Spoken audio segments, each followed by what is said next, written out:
Mais où sont les détracteurs de Karim Benzema? Et vous en connaissez sûrement. Pourquoi ils se cachent? Dites-leur de sortir, de nous parler. Parlez-nous, les gars.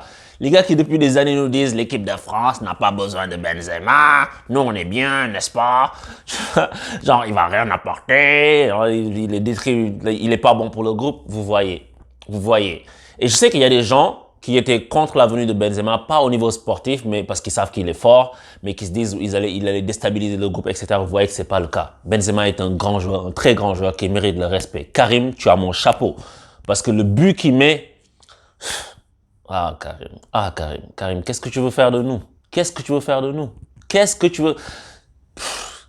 Au coin de la surface, il te met un enroulé, mais de la mort qui tue. Je peux même pas commenter ce but-là. Il y a rien à dire d'autre. C'est juste, tu regardes ça, c'est ça. Avec Karim, continue comme ça. Et, c'est le gars, il va être dans la course pour le Ballon d'Or.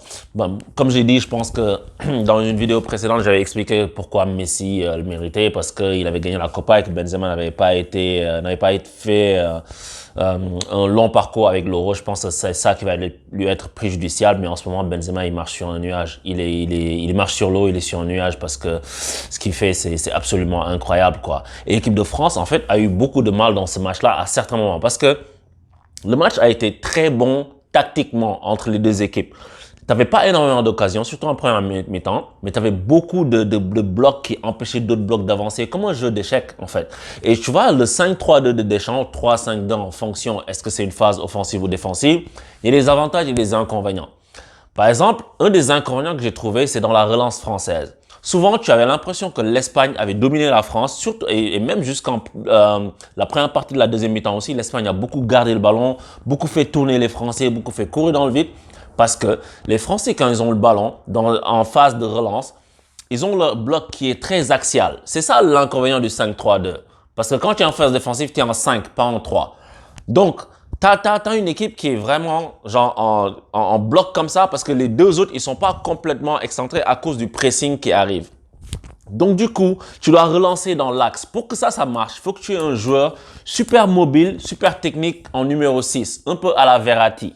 Il faut que tu aies un joueur comme ça, des Pirlo, des Xavi, qui puissent prendre le ballon, tourner sur eux pendant 20 000 fois et donner le ballon sur le côté. En tout cas, des mecs qui savent se sortir du pressing qui est super intense, super rapide.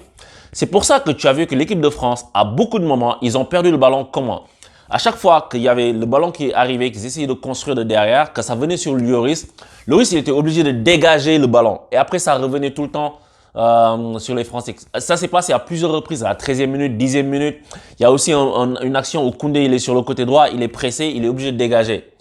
Et en fait, je sais que les gens vont me dire, mets des images. J'aurais aimé mettre des images pour montrer de quoi je parle. Mais là, je fais une réaction à chaud. Il faudrait que je commence à faire des vidéos, je pense, le lendemain de match. Tu vois, pour pouvoir mettre toutes les images que je veux faire, etc. Mais ça, c'est important à retenir. Ce 5-3-2 là, il y a des avantages, il y a des inconvénients. L'avantage aussi, c'est que tu as des mecs qui peuvent venir déborder sur les côtés, ça sert à ça, les latéraux, pour centrer. Tu veux mettre les latéraux offensifs. Sauf qu'en équipe de France, il n'y a pas les attaquants qui jouent des ballons de centre.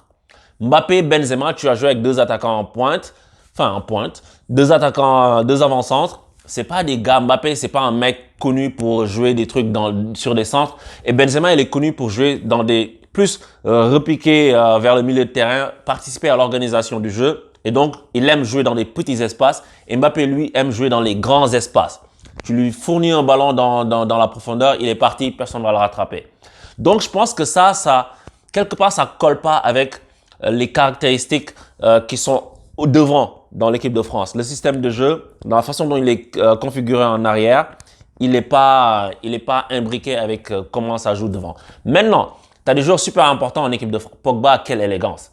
Parce que pour que ça t'apporte, c'est dans le cœur du jeu que ça va t'apporter. Et justement, dans le cœur du jeu, Pogba, c'est un joueur qui est capable de se dépasser, d'arriver dans une projection vers la surface de réparation et être proche de ses attaquants. Il y a une passe qu'il a mis à Benzema en début de match. J'ai dit, waouh! Une passe lumineuse, mais entre les défenseurs, mais axiale, dans le cœur du jeu. Benzema, il arrive face au gardien, il a juste à l'effacer pour marquer. Après, il s'est un peu excentré, donc il n'a pas pu redresser sa course. Mais ce sont ce genre d'actions-là qui sont bénéfiques, par contre, sur un système comme ça.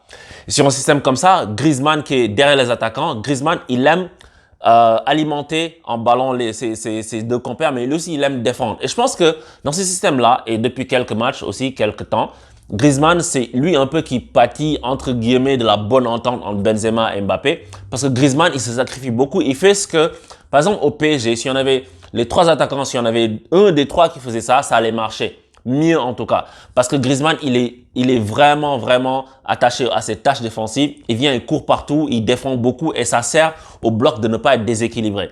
Parce que la France, quand ils passent en phase défensive, ils sont en 5-3-2. Et dans ce 5-3-2, tu vois l'alignement comme ça, tu as Pogba, tu as Mini, mais tu vas voir, ils vont jouer avec 2 points de base et puis une pointe devant eux qui est Griezmann qui va courir un peu pour qu'à la relance, l'équipe puisse être soulagée avec quelqu'un qui peut garder le ballon et donner surtout un ballon de qualité vers l'avant. Tu vois, sauf que après de ce que j'ai dit tout à l'heure, tu vois que pendant la relance, ils étaient gênés dans l'axe. Donc, ils sont beaucoup passés au-dessus du milieu de terrain, ce qui a fait que le ballon leur revenait dessus. Mais c'était un match très intéressant à voir. Et comme j'ai dit, l'Espagne, c'est une équipe avec beaucoup de maîtrise technique, je trouve. Et tu as vu, Busquets, il a fait un bon match. Busquets, il a fait un très bon match. D'ailleurs, c'est pour ça que je pense qu'il est élu meilleur joueur de la compétition parce que c'est un facilitateur, en fait. Il prend, il donne facilement. Mais je pense que la France a maîtrisé, mérité sa victoire parce que au-delà, dans cette compétition-là, la France a montré un esprit guerrier, un esprit de réaction. C'est une équipe que menée au score qui revient rapidement. C'est une équipe qui menée au score ne se laisse pas abattre. C'est ça qu'ils ont fait contre la Belgique et c'est ça qu'ils ont fait aujourd'hui contre l'Espagne. Et comme je disais tout à l'heure au début, mais où sont les détracteurs de Karim Benzema? Parce que tout comme contre la Belgique, contre l'Espagne, c'est lui qui permet à la France de prendre l'espoir. C'est lui qui met le premier but pour réduire l'écart. Benzema, contre la Belgique, il met le but entre 5 défenseurs. Et là, aujourd'hui, il met un amour de frappe. Ça ne laisse pas le temps aux Français de douter. Donc, hats off Karim Benzema. Les gars qui le critiquaient, venez faire vos excuses à Benzema. Il faut reconnaître, les gars, il faut reconnaître. Benzema, tu es très fort. Tu vois, après, le deuxième but, tu te demandes, est-ce que Mbappé est hors-jeu? Je pense qu'il est hors-jeu. Mais écoute, la VAR, je sais pas, vous savez que moi, je suis anti-VAR. Moi, j'accepte les erreurs qu'il y a dans le football. Je pense que c'est une erreur, mais quand il y a la VAR et qu'il check et te dit qu'il n'y a pas hors-jeu, j'ai des doutes, tu vois. Mais après, vu, Mbappé aussi, il fait une super action parce que c'est très intelligent ce qu'il fait. On lui donne la balle, il sait qu'ils peuvent… Le gardien, Unai Simons, tout à l'heure en première mi-temps, il avait amené Benzema sur le côté. Il laisse pas le temps au gardien de l'amener sur le côté parce que sur son passement de jambe, sur le deuxième appui, il va frapper. Il va pas faire une autre poussée de balle pour aller vers l'extérieur. Il frappe, je pense que le gardien est surpris.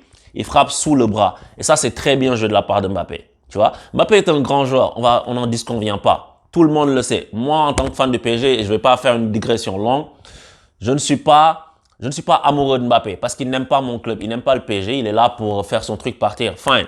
Moi, j'ai une relation contractuelle avec Mbappé. Tu viens, tu es bon.